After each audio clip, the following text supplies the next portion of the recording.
में नमाज पढ़ने आना जायज है, बल्कि अल्लाह के नबी ने यह भी फरमाया कि अगर तुम्हारी औरतें मस्जिदों में नमाज पढ़ने आना चाहे तो उनको मस्जिदों में नमाज पढ़ने से मत रोको, अगर वो आना चाहे तो आने दो, लेकिन इसके बावजूद, इस खुली हुई इजाजत के बावजूद अल्लाह के नबी क्या कह रहे हैं, आए औरतों, तुम्हारे लिए घर में नमाज पढ़ना मस्जिद में नमाज पढ़ने से ज्यादा अफजल है।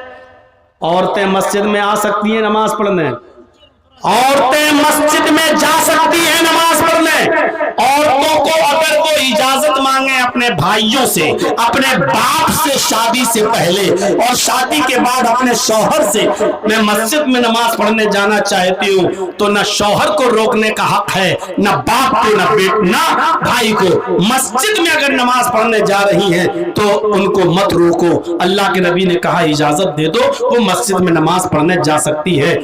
इस इजाजत के बावजूद अल्लाह के नबी क्या कह रहे हैं, औरतों का मस्जिद, घर में नमाज पढ़ना मस्जिद में नमाज पढ़ने से अफजल है।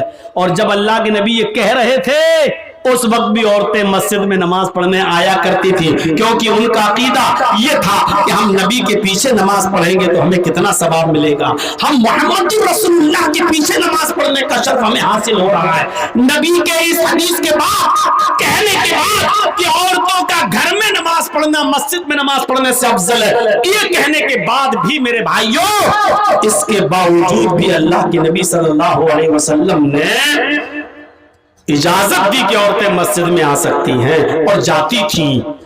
औरत का घर में नमाज पढ़ना मस्जिद में नमाज पढ़ने से अफजल है। फिर बरामदे में नमाज पढ़ना, खुली सहन में नमाज पढ़ने से ज्यादा अफजल है।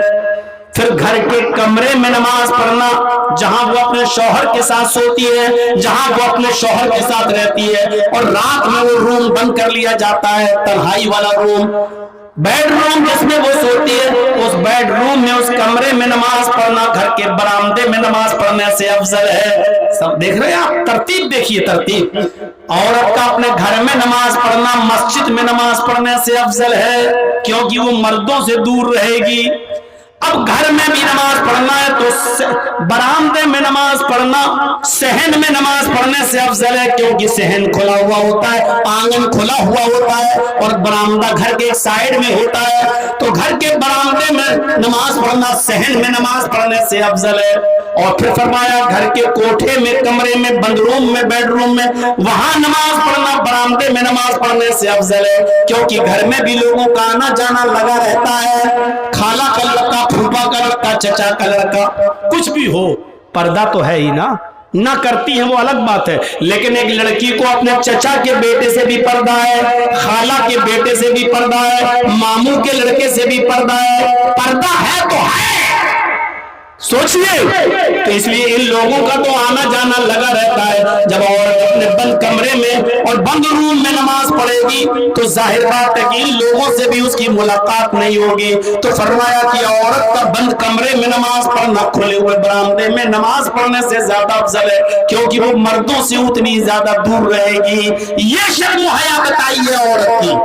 औरत से कहा गया जितना तुम मर्दों से दूर रहोगी उतना ज्यादा तुम्हारे लिए फायदेमंद है, अच्छा है। और एक और हदीस से आप अंदाजा लगाइए, अल्लाह के नबी सल्लल्लाहु अलैहि वसल्लम फरमाते हैं कि मस्जिद में जो लोग नमाज पढ़ने आते हो उनको आपने फरमाया कि अगली सफ, पहली सफ तुम्हारे लिए सवाब के एतबार से सबसे अफजल सब है, सबसे अफजल सफ है। और जो लोग पहली सफ में नमाज पढ़ने का सवाब कितना है ये नहीं जानते, अगर उनको मालूम हो जाए, आए लोगों, अगर तुम्हें ये मालूम हो जाए कि अगली सफ में नमाज पढ़ने का सवाब कितना है तो तुम लोग लड़ने लगोगे अगली सफ के लिए, अगली सफ के लिए, पहली सफ के लिए लड़ने लगोगे, कुरान अंदाजी की नौबत आ जाएगी, पर्चियां फेंकी जाएंगी पहले सफ में नमाज पढ़ने के लिए। घर से तुम 2-2, 3-3 घंटा पहले निकलोगे कि मस्जिद में अगली सफ कहीं भर न जाए, इतना सवाब है पहली सफ में नमाज पढ़ने का। लेकिन अल्लाह के नबी औरतों से क्या कह रहे हैं, आए मस्तूरात, आए औरतों की जमात, ये अगली सफ में नमाज पढ़ने का सवाब मर्दों के लिए है, خیر صفوف الرجال اولها وشرها آخرها، مردوں کی پہلی صف ثواب کے اعتبار سے سب سے بہتر ہے، وشرها آخرها، اور آخری صف پچھلی صف سب سے بری صف ہے ثواب کے اعتبار سے مردوں کی۔ لیکن عورتوں سے کیا کہہ رہے ہیں؟ اے عورتوں، خیر صفوف النساء آخرها وشرها بلوا، اے عورتوں تمہارے لیے پچھلی صف سب سے بہتر ہے، پچھلی صف سب سے پیچھے والی صف عورتوں تمہارے لیے سب سے بہتر ہے ثواب کے اعتبار سے، اور سب سے آگے والی صف سب سے بری ہے ثواب کے اعتبار سے۔ اب آپ غور کرو، جرجی صاحب نماز پڑھا رہے ہیں، اللہ اکبر، میرے پیچھے 5 صفیں لگی ہیں مردوں کی، پردہ پڑا ہے اس کے بعد پیچھے، اور اس کے بعد 5 صفیں عورتوں کی لگی ہوئی ہیں، 5 صفیں عورتوں کی لگی ہوئی ہیں پیچھے۔ پہلی صف میں مرد ہیں، مرد کی پہلی صف ثواب کے اعتبار سے سب سے بہتر ہے، 5 صفیں پوری ہو گئی، مردوں کی پچھلی صف سب سے بری ہے ثواب کے اعتبار سے سب سے کم ثواب۔ اس کے بعد پردہ پڑا ہے، پردہ، اس کے بعد عورتوں کی صف لگی ہے، 1 2 3 4 5، 5ویں صف جو سب سے پیچھے ہے عورتوں کی، وہ ثواب کے اعتبار سے سب سے اچھی صف ہے۔ سب سے زیادہ ثواب کس عورت کو ملے گا جو سب سے پیچھے والی صف میں ہے، اور سب سے کم ثواب کس کو ملے گا جو سب سے آگے والی صف میں ہے۔ عورت کو پچھلی صف میں سب سے زیادہ ثواب ملے گا، کیوں؟ کیونکہ وہ مردوں سے اتنی ہی زیادہ دور ہے۔ پہلے تو عورتوں کو چاہیے کہ وہ گھروں میں نماز پڑھیں، لیکن اگر مسجد میں آنا چاہے تو اجازت ہے، چلو آ گئی، آنے کے بعد بھی یاد رکھو کہ تمہاری پچھلی صف سب سے بہتر صف ہے۔ یہ شرم و حیا بتائی ہے عورت کو اسلام نے کہ تم مسجد میں بھی آؤ جہاں اچھے لوگ آتے ہیں، نیک لوگ آتے ہیں، اور کوئی کتنا بھی بڑا کمینہ، کتنا بھی بڑا بدماش قسم کا انسان ہی کیوں نہ ہو، لیکن وہ مسجد میں تمہارے ساتھ غلط کام نہیں کر سکتا۔ مسجد کا ادب و احترام اتنا تو ہے اس کے اندر، جو مسجد میں تمہارے ساتھ غلط کر ہی نہیں سکتا، تمہاری عزت پہ ڈاکہ ڈال ہی نہیں سکتا، اس کے باوجود کہا کہ تمہاری پچھلی صف سب سے افضل ہے کیونکہ تم ان سے دور ہو۔ تو بازاروں میں جانے کی اجازت کس نے دے دی؟ شادیوں میں مرد اور عورتوں کو ایک ساتھ کھانے کی پرمیشن کہاں سے مل گئی؟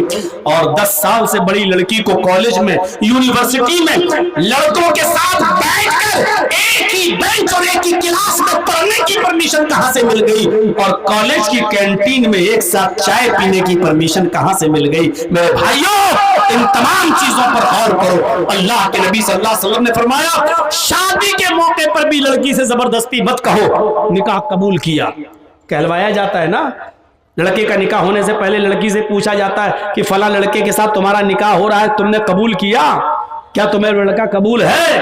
تو بیچاری بولتی نہیں ہے شرم کی وجہ سے، تو زبردستی یہ کٹ ملا جو جاتے ہیں جاہل، یہ زبردستی کہلواتے ہیں، اس میں ایک وکیل ہوتا ہے، 2 گواہ ہوتے ہیں، قبول کیا؟ اب وہ چپ چاپ، اب دھیرے سے سہیلیاں کونی مار رہی ہے، کہہ دے قبول ہے، کہہ دے۔ اب اس کی سہیلیاں جب کہتی ہے تو وہ کہتی میں نے قبول کیا۔ تو وکیل پوچھتا ہے گواہوں سے اس نے جو منہ چلایا ہے تم نے سنا؟ اگر وہ گواہ کہہ دیں کہ نہیں سنا تو اس لڑکی سے کہا جائے گا ان دونوں نے سنا نہیں، ذرا زور سے بولو۔ تب وہ زور سے بولے گی میں نے قبول کیا۔ کہا سنا کہ ہاں، تب نکاح مانا جاتا ہے۔ جاہلو، تمہیں کہ بندروں کے ہاتھ میں جب سے استرے مل گئے نا تو شیونگ کے بجائے گردن کاٹنا شروع کر دی ہے دین کی، یہ حال ہے۔ اللہ کے نبی نے کہا کہ یہ اجازت کا طریقہ ہے ہی نہیں۔ ارے شادی والے دن لڑکے کی طرف سے کپڑے آتے ہیں لڑکی کو، اور لڑکی کی طرف سے کپڑے آتے ہیں لڑکی والوں کی طرف سے لڑکے کے لیے۔ اجازت کا، لڑکی کی اجازت ہے یا نہیں، اس کا سب سے اچھا طریقہ یہ ہے کہ جس دن شادی ہے لڑکی کی، بارات آ رہی ہے، لوگ آ رہے ہیں، اس دن لڑکے کی طرف سے دیے ہوئے کپڑے اگر لڑکی خوشی خوشی پہن لیتی ہے تو سمجھ لو کہ اجازت ہے، اس نے پہن لیے کپڑے، اس کا مطلب یہ ہے کہ لڑکی راضی ہے۔ اب کیوں کہلوا رہے ہو قبول ہے قبول ہے قبول ہے؟ کیوں کہلوا رہے ہو؟ اور زیادہ سے زیادہ ایک بار پوچھو فلاں کے ساتھ تمہارا نکاح کیا جا رہا، قبول ہے؟ وہ خاموش رہے گی۔ اللہ کے رسول نے فرمایا اذنها سماعتها، اس کی خاموشی ہی اس کی اجازت ہے، مت کہلواؤ قبول ہے، دستخط کراؤ چل دو۔ نہیں بولی صاحب سنا، ارے اس نے خاموشی اختیار کی ہے نا، یہی خاموشی اس کی اجازت ہے۔ یہ ہے شرم و حیا عورت کی، जो लड़की शादी के मौके पर भी ये ना कह सके कि मुझे निकाह कबूल है या वो लड़का कबूल है, इतनी शर्म हया बताई है अल्लाह के नबी ने। लेकिन ये रात के 1 बजे भी अभी जाइएगा ना तो अभी भी चौंचे चल रही होंगी मोबाइल पे, हेलो आई लव यू, ये वो, जैसे कबूतर होते हैं गुड़ गुड़ करते हैं, ऐसी इनकी चौंचे चल रही होंगी। और अभी भी रात रात भर बातें कर। गौर करो ये बेशर्मी किस हद तक बढ़ गई। शादी जो एक हलाल रिश्ता, शादी जो एक पाक रिश्ता, निकाह जो एक पाकीज़ा तरीका है मियां बीवी के मिलने का, उसमें भी इतनी शर्म हया बताई कि लड़की नहीं बोल पा रही है तो खामोशी ही को इजाजत मान लो, मत बुलवाओ जबरदस्ती। सोचो उस रिश्ते में भी ये कहा है जो जायज है, उसमें भी ये कहा कि मत निकलवाओ कहलवाओ उनसे, खामोशी है तो बस इजाजत है। ऐसी लड़की कितना मुंह चलाती हैं, कहां थे हम तो 1 घंटे से इंतजार कर रहे थे, 2 घंटे कहां गए, भूल गए।